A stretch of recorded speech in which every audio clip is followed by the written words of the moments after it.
scared moments before rushed at him now as the ground rose toward him, much faster than was safe. He was going down.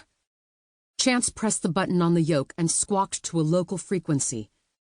"Mayday! Mayday! Mayday!" He detailed what he knew of the expected crash location, which wasn't a lot. He got no response. Nobody monitoring the frequency today in nowhere, Montana. Just his luck.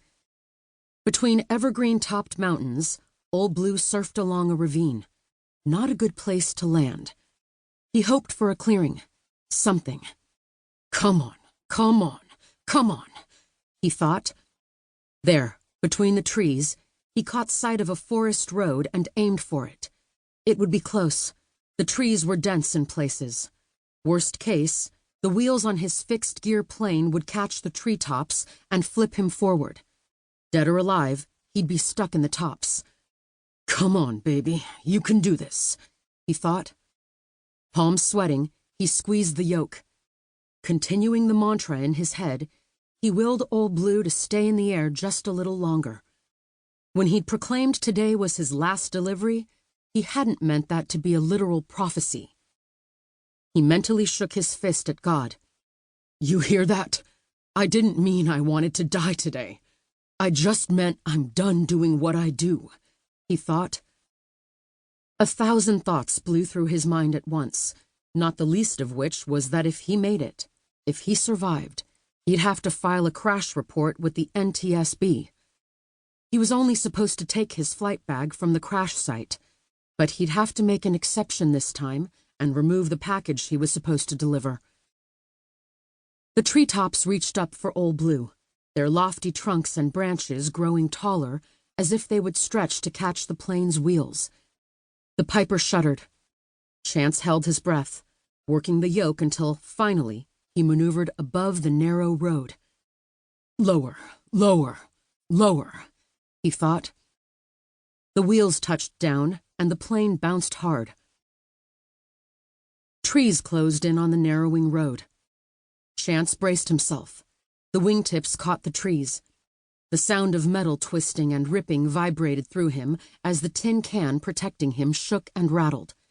The impact shattered the window and catapulted what was left of his plane, and Chance's body was flung like a rag doll despite the shoulder harness. Old Blue slammed against a tree on the passenger side, crumpling the only door.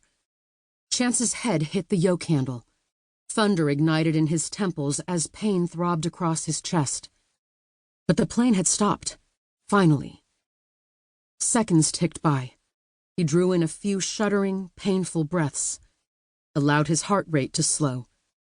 Chance assessed his injuries. He could move his legs and arms. Maybe he had a few broken ribs. He touched his head and felt the warm, sticky fluid.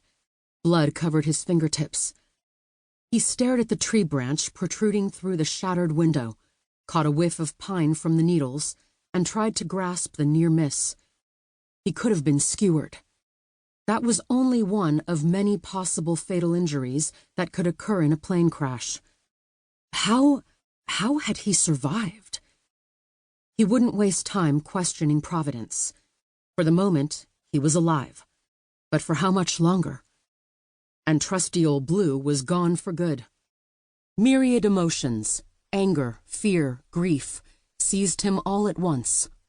His pulse raced again as dizziness swept over him.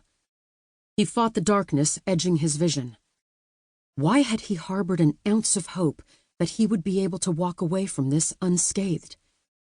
He wished he hadn't broken his one rule and looked at the contents of that package. If he wasn't able to deliver it, he was as good as dead anyway.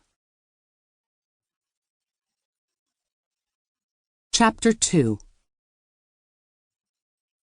Grayback County Sheriff's Detective Jack Tanner dropped his 40-pound SAR, search and rescue, pack next to his boots. He let his gaze slide down the 500-foot cliff, a slab of granite left behind when this side of the mountain gave way a century ago. Evergreens, spruce, pine, and cedar surrounded him and filled the landscape below as well. Kylie, a volunteer with Grayback County Search and Rescue Dogs,